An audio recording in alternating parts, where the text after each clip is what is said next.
Luis Felipe Moyano, 1946-1996. Nacido en Rosario, un 28 de octubre de 1946.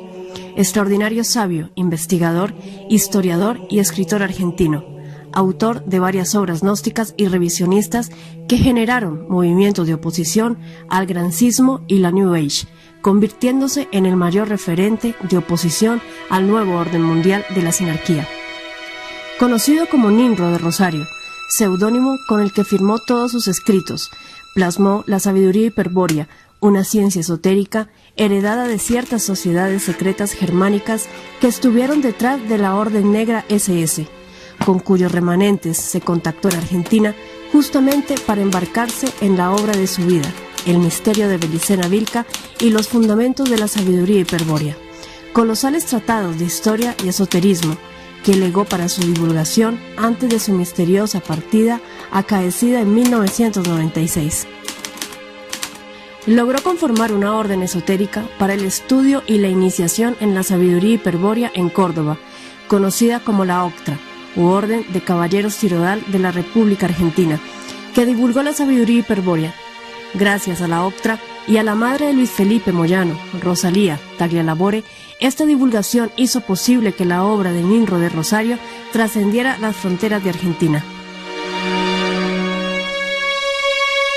En 1973, Luis Felipe Moyano conformó la dotación del buque polar Ara en una misión a la Antártida, organizada y dirigida por el Instituto Antártico Argentino, con asiento en la Base General Belgrano, en la Antártida Argentina. Es importante notar que otro referente del nazismo esotérico, el chileno Miguel Serrano Fernández, también logró llegar a la Antártida, continente conectado con la mística de la Alemania nazi, que tendría una base operacional en esas regiones polares. En este contexto, existe un intercambio epistolar de autoenriquecimiento mutuo entre Felipe Moyano y Miguel Serrano.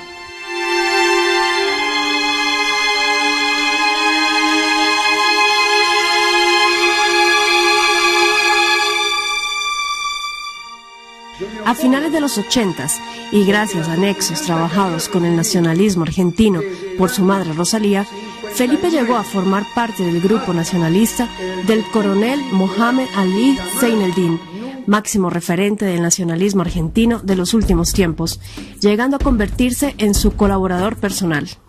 Ya en los 90s, gracias al contacto de Rosalía con Carlos Arias Varela, Felipe trabajaría como agente de inteligencia y contrainteligencia para la CIDE, actual AFI, llegando a convertirse en asesor de política nacional e internacional, ad honorem, para los gobiernos argentinos de Raúl Alfonsín y Carlos Saúl Menem. En este contexto, que tuvo la oportunidad de presenciar la asunción de Duhalde como gobernador de la provincia de Buenos Aires, los tratados de paz y otros acontecimientos que marcaron la historia argentina. Prolífico escritor, incursionó en el revisionismo histórico argentino, estudiando las obras de autores como Jacques de Maillet, Guillermo A. Terrera, Federico Rivanera Carles, José Imbellone y Dick Ibarra Grasso, manteniendo un intercambio epistolar con algunos de ellos. En cuanto al esoterismo, aportó en la obra metafísica Huevac, de Carlos Arias Varela, y al entrar en contacto con López Rega, destacado doble agente de la sinarquía, accedió a importantes datos que estaban en poder de El Brujo. Según gente vinculada a la Octra, Felipe Moyano escribió más de 20 libros. Sin embargo, los que no participamos de la instancia Octra conocemos 3 de sus obras completas oficiales, una apócrifa y fragmentos de una quinta. También existen una serie de ensayos sueltos publicados en la página quintadominica.com.ar, editados para su divulgación. Obras publicadas oficiales: El misterio de Belicena Vilca, novela mágica, revisionismo cultural e histórico, Fundamentos de la sabiduría hiperbórea, Tratado mágico esotérico, 14 tomos, divulgados oficialmente solo 6, extraoficialmente 8. La historia secreta de la Thule-Hassenschaft, revisionismo cultural e histórico, divulgado extraoficialmente. Obras apócrifas atribuidas a Ninro de Rosario: Eva Perón y la Orden de Constructores Justicialistas, novela de divulgación, publicada extraoficialmente. Fragmentos de obras extraoficiales. Manual de Estrategia Psicosocial de la CCS. Fragmentos divulgados extraoficialmente. Elena Rosalía Taglia Labore, madre de Luis Felipe Moyano, cuya historia puede revisarse en la página quintadominica.com.ar. Para quienes entraron en contacto con sus cartas y revelaciones, vocera de Agartha, fue la que impulsó la misión de Luis Felipe de escribir El misterio de Belicena Vilca, invirtiendo los recursos de la familia para dotarlo de una ampulosa biblioteca. Todo el legajo de esta fascinante historia se encuentra registrado en las cartas de María, en cuyos contenidos es notoria una revelación de inspiración divina debidamente corroborada por la Iglesia Católica. Las cartas de María, además de narrar pormenorizadamente su historia familiar, es un ultimátum a la nación argentina en particular y a Hispanoamérica en general, que llama a salir de la decadencia política, social y económica, de la dependencia servil a los poderes siniestros que rigen este mundo, exhortando a entrar en contacto con el mensaje contenido en el libro de su hijo, cuya difusión es de vital importancia para la humanidad.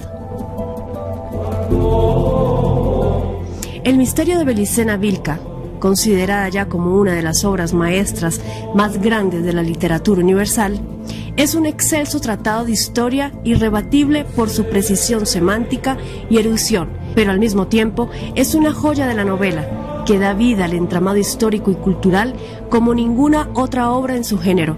Realmente, la novela mágica es un tesoro de la literatura argentina que debería declararse patrimonio intangible de la humanidad. De la Atlántida a Tartessos, de los celtíberos y los cartagineses, a la Europa visigoda y la Iglesia Católica, de los cátaros y el temple a la revisión de ancestrales mitos de culturas y pueblos antagónicos, de las cruzadas al gibelinismo, de los vikingos, tiahuanacotas y el imperio mongol hasta la conquista de América y la guerra de la Triple Alianza, de la Segunda Guerra Mundial y la Orden Negra SS a la Argentina de la subversión y las dictaduras. El misterio de Belicena Vilca narra paso a paso la otra historia de la humanidad, aquella que nos han escondido. Aporta información que afecta profundamente la sensibilidad espiritual del lector, llevándolo a concluir en la necesidad de recuperar valores y virtudes que impregnan la vida y hechos de grandes héroes y reformadores que lucharon contra el nuevo orden mundial y la sinarquía durante toda la historia. Si el misterio de Belicena Vilca es la mejor carta de presentación para un escritor prodigio como Ninro de Rosario, los fundamentos de la sabiduría hiperbórea constituyen las más altas cumbres que puede alcanzar un ser humano en su empeño por superar cualquier limitación que afecta, necesaria e intrínsecamente, la perfección humana en la consecución de un logro en cualquier campo, concretando para la posteridad el más extraordinario trabajo científico-literario que el mundo haya conocido. En este contexto, no hay palabras en la lengua castellana para catalogar este colosal trabajo de investigación científico, esotérico y gnóstico, concebido en 14 tomos. Los fundamentos de la sabiduría hiperbórea simplemente son la más alta sabiduría a la que puede acceder el hombre, en cualquier tiempo y contexto. Es en este sentido que los fundamentos de la sabiduría hiperbórea constelan el mayor esfuerzo jamás realizado por el hombre para resolver el misterio integral de nuestra existencia y del universo todo. Los fundamentos de la sabiduría hiperbórea, al ser un tratado cuyas propuestas van desembocando en tesis lógicas, filosóficas y axiológicas irreductibles y demostrables, deben ser estudiados ordinal e integralmente, previo estudio exhaustivo del misterio de Belicena Vilca. En este contexto, el autor recomienda repetidamente que los aspirantes al estudio de los fundamentos deben poseer una cualidad esencial, la predisposición gnóstica, que les permitirá sortear limitaciones culturales y racionales que impiden la correcta comprensión de la parte metafísica y axiológica sustantiva de los fundamentos. El primer tomo es introductorio, abarcando desde la psicología, la física, las matemáticas, el revisionismo cultural e histórico y la sociología, para explicar el misterio del encadenamiento espiritual. Realidad metafísica que gira en torno al simbolismo mitológico y rúnico. En cuanto a la segunda parte de 13 tomos, desentraña y explica integralmente el mundo fenoménico de la materia y la energía desde una visión estructural micro y macrocósmica, planteando una semántica analógica que permitirá vislumbrar una ética trascendente capaz de transmutar al aspirante y desencadenar el espíritu mediante una estrategia necesariamente guerrera que plantea una lucha a muerte contra la sinarquía universal. En este contexto, la segunda parte de los fundamentos revelan las pautas necesarias para elaborar una estrategia de liberación personal o bien colectiva, siempre y cuando exista la posibilidad de contar con la participación de un líder carismático o Führer.